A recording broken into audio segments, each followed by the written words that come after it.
Hello friends, good morning. আমি just স্নান করে জামা কাপড় মিলতে এসেছি। এই দেখো জামা কাপড় মিলতে এসেছি। তা তোমার চারপাশের পরিস্থিতিটা দেখায় কেমন। এই দেখো,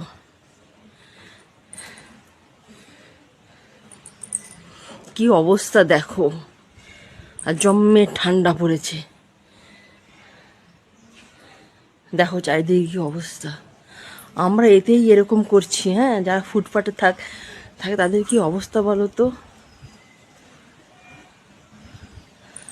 আমার হাতের কাছে গরম জল, স্নানের জন্য গরম জল সবই পেয়ে যাচ্ছি, কিন্তু যারা ফুটপাতে থাকে, যাদের কিছু নেই, যারা নিরাশ্রয়, তাদের কি অবস্থা। আমি আমার ছেলে মেয়েদের তাই বলি, তারা পাচ্ছিস আর এরকম করছে, হু হু করছে, যারা যারা কিছু নেই তাদের কি অবস্থা।